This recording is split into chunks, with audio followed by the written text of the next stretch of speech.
So to get to your Tabletop Simulator, you have to start the Steam application if you have Steam. If you don't have Steam, you'll have to download it. And Tabletop Simulator will cost $20, but for the general cost of most of your other items, I think it's pretty well worth it. I'm not advertising for it, it just costs $20. Sometimes you get it on sale, sometimes you can't. Anyway, select Tabletop Simulator on the left-hand side under your library, and then hit play. Not sure why you have to hit it twice, but we're hitting it twice. And we'll full screen it. So it's loading. To create a game, we're going to ignore the stuff on the left-hand side here. This is social media stuff, messaging probably. Down the bottom left-hand corner are typically people looking for games. This is just your general chat box. This is, I have no idea, this is probably an update box. So you just want to create a game. This is configuration, which you will ignore for now. Tutorial, which is pretty simple, but I'll just go through, you can go through the tutorial in your own leisure. I'll teach you just a little bit about it, but I won't teach you everything about it. And then exit game. So we're just going to create a game, multiplayer. You name your server, you name your start server password, and enter the number of players that will be allowed within the server. So you don't have to worry about locking your room. If you and your buddy want to start up a game, you just give him the server name and the password, and you both come in, and no one can come into your game. So we'll create our server. Here's your classic list of classic games you could play, DLC that you could purchase, workshop. Games are listed in the workshop that are not purchasable, but they're still available. And these are saved and loads that you have here. So we're just going to open up. You see that I have saved ASL Starter Kit 2 and number 1, and this is just a free Dominion game. So we're going to load up Starter Kit number 1, and of course we'll hit the load on that. It will take a couple seconds to load in. It will load our table. It will load a background vision. This is Fearville, just a little right between some hedgerows or something like that. So anyway, this is our tabletop that we'll be playing on, and these are the scenarios on the left-hand side and the right-hand side that are available with all the units already set out for them. You see all the units stacked up on the side, tells you what they are. Here you have the big ASL SK1 bags. I believe, for all intents and purposes, these are all the units that are in the game. The bags over here you could set to have specific counters. And here we see wound counters. You can zoom in a little closer. Wound, smoke, melee. Let me get a little closer. CX, pin, residual, DM, first fire. So if you want to grab one, well, we'll go over that in a bit. And your dice are right here, of course. So we'll zoom out. Zooming in and out is simply just your mouse button. You just zoom in and out with your mouse button. To select that area is your normal, typical Windows right. Hold the right button and select. To move around the table, you hold the middle mouse button, and you can move the table thus. And then you can grab it again and move it back. To rotate, you hold the left mouse button, or the right mouse button rather. Pushing it forward will rotate up, and then, well, down, then up, and then you can go, of course, out and around. So you could hit any angle you want. So that's how you simply just move around the map. Now let's say we're going to start up a scenario. So map scenario, this actually has the maps for the scenarios on each of these in little baggies. They're like little subfolders. So what you want to do is you want to search the bag. Scenario 1, this is the, I believe this is the map with locking hexes, and this one is unlocking hexes. So we're going to choose the locking hexes. And so this might not be the perfect orientation, so you want to right click, or left click rather, and then rotate with your middle mouse button, and then just set it down. All the maps in the game are already sliced to the size of the scenario that you're going to play. It's already cut up. You know, there's no cropping, no nothing. So it's just ready to go. Honestly, right out of the bag. So you can move the scenario. You can either keep the scenario card over here, or you can move it onto the side over here. What you want to do is, so the board doesn't move all the time, you can see it moving like that. If I grab it with the left mouse button and throw it, you can hit that and just toggle lock. And what that'll do is it will stop me from being able to move it. So that map is locked in there. And right here, I'm just clicking the middle mouse button, and that's an insta zoom in. So, and then you can rotate this way, that way, and so on. So, and then you can zoom out as normal. So we're going to zoom out a little bit more. Move over here. Now these are already locked in. So it's toggled lock, grid, snap, auto raise, tooltips on it. So we don't want that one to go in here. So we're going to unlock it so we can move it. And you can do, we'll look at some of these later. So I'm going to pick up Retaking Fearville. You want to move it kind of carefully because it acts as if the counters are on, just like you holding a scenario card. So, and then you place it down. So if you zoom into it, so like if you click on it, left click on it, it will raise it. And if you drop it, the counters will like fall. Sometimes, to be honest with you, the counters will fall through the cards. You got to make sure you're counting your counters. So anyway, here are the counters. Here's the scenario cards. Got the history just like the MMP scenario card. Victory conditions, setups over here. So let's get directly to the setup. We're going to lock the card here. So I want to toggle, lock the card. So now I just can't, you see my little finger? I can't lift and drop. But we can select all of these units here. So I can select those units. Move them on the board. And these units go in N3, N4, M5. I think you guys know where they go. And L5. You notice the hexes are slightly bigger?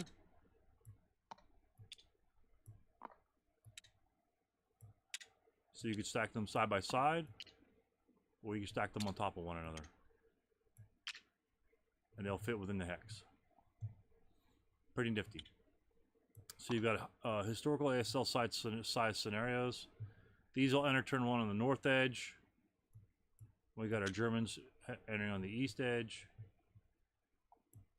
And these guys will enter on the west edge. So I'm going to zoom out, move the map over, select west edge. Oh, that's cool. So as I selected them all and picked them up, if I right click, they flip them all over, just in case you lose. So I know those guys start over there. Actually, do they? 4, 6, 7s? Yeah. Turn 2 they come on. So you've got the setup here, and then what you can do is you could select units.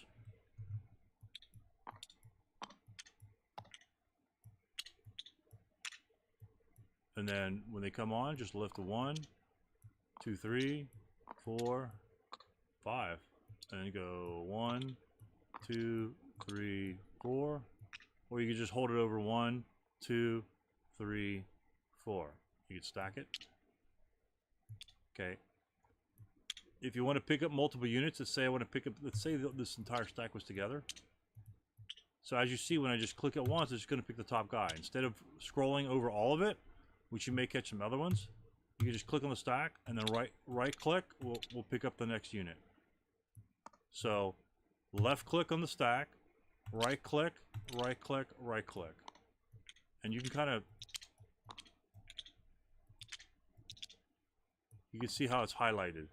So if I highlight over here, I can right click that one. This is just where it's highlighted.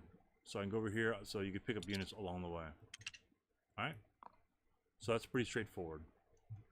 You could obviously, like I say, you could zoom in, get a much closer view of the action. Counters are pretty nice. 1 or 2, 3, 4. 2, 4. And then LOS. The only difference with the only qualms I have is there's an LOS line. So the line is kind of, actually this line's not that bad. When you zoom in, it's not that bad. But when you zoom out, the LOS line, oh, it's still not that bad. I was playing with it earlier and the LOS line was kind of fat. So that's a pretty clean LOS line. Not the perfect one. You'll have to work with it a little bit to get right on the dot. So that's blocked there. Okay, see, boom. So it's not too bad. So the LS line is very functional if you're going to be firing units, and it's nice and white. So very functional, very usable. If you do not like the size of the map, let's say you want to go, you've got, we're going to ignore this on the side. You could put text on here. You could put, let's say you were saving the game, turn for Germans. And then you could just leave that text box there. Oh, then we want to get rid of text box. Text box. Can we move the text box?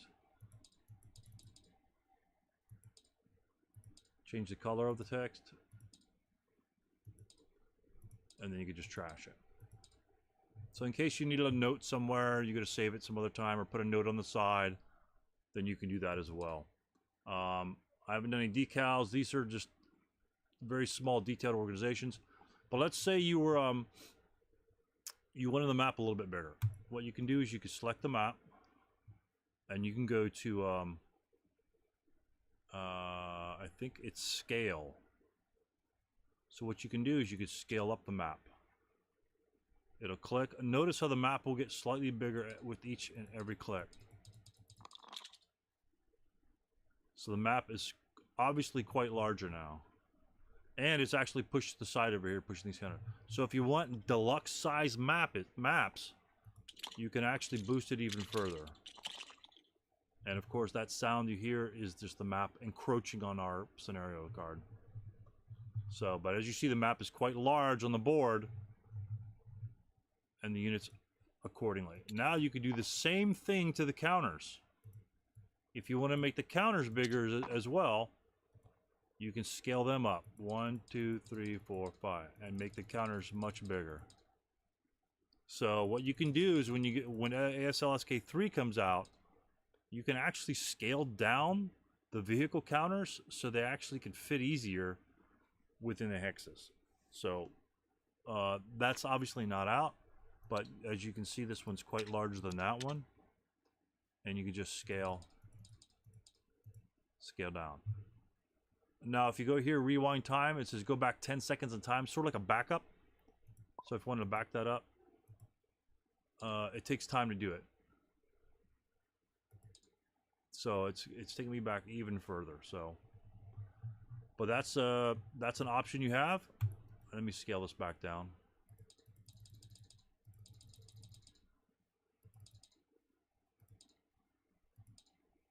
Right there, I had it right on the edge. And then these counters could be scaled down as well. So, let me scale these down real quick. That's close enough. So if during the course of the action they have cheat sheets over here, they have the quick reference data sheet, which is movable. So if you want it up here, if you're on the action, if you're rolling your dice, you've got the action right here. You put the counter sheet right next to it. Close combat, the whole 9 yards. And how do you roll dice? Your dice are over here. You can shake them. And you can roll them right on the table. What I would suggest, since they're so far apart, if you double click, if you shake them, it goes right next to one another. What I would do with the dice, I would change the lift height. Actually, I wouldn't change the lift height at all. I would change the... Darn it, it is under the...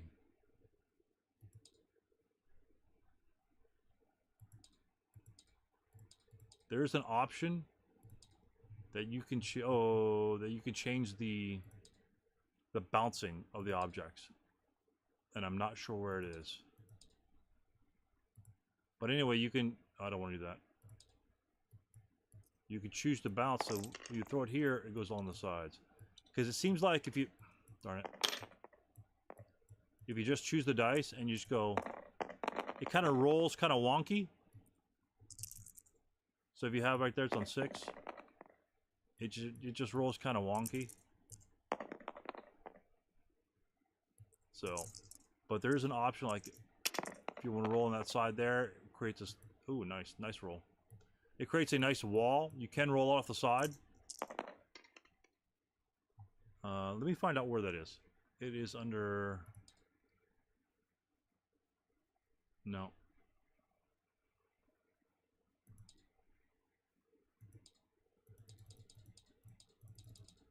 That's just the rotation degrees. It is, oh, you know what? It might be under physics. Let's go the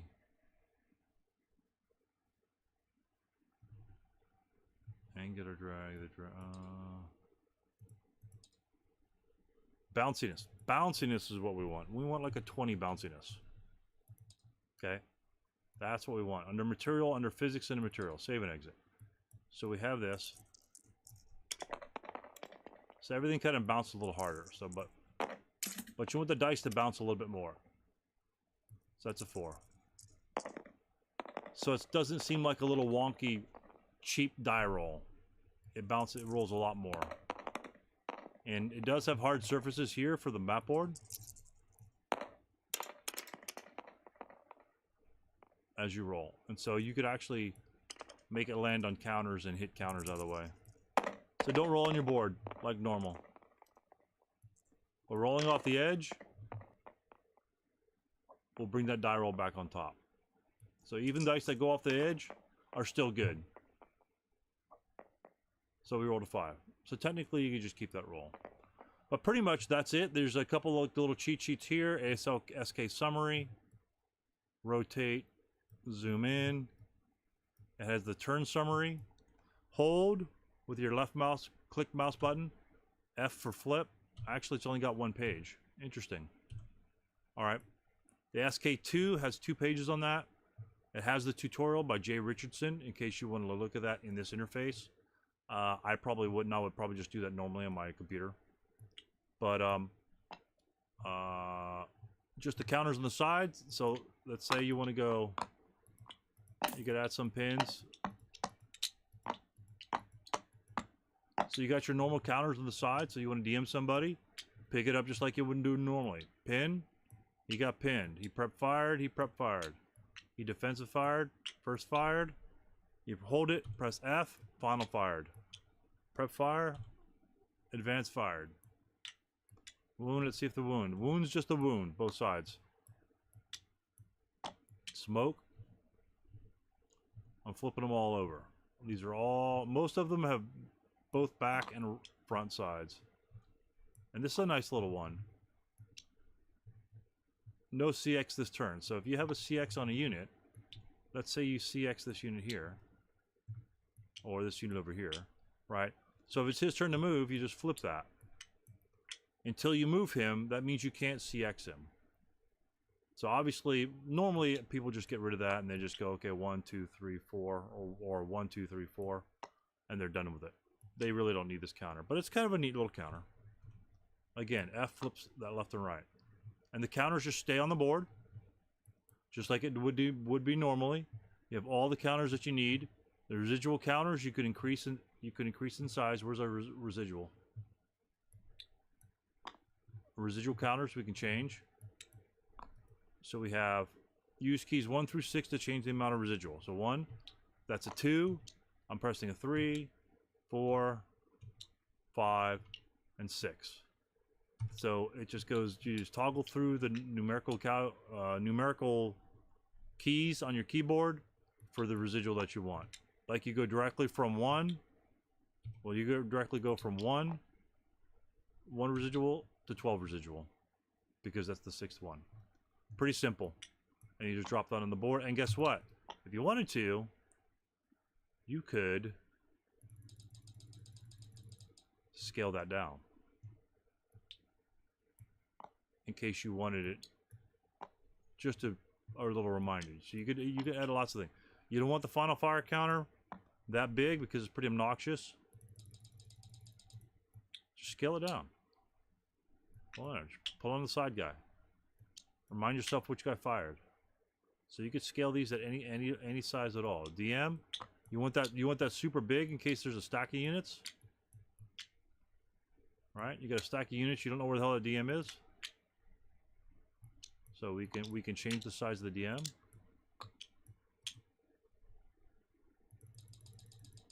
Okay.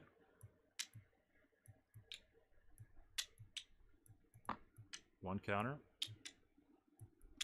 So now we know where that DM is. You can make the DMs bigger so you never forget where they are. Okay? Pretty simple, quick run through. Give it a try.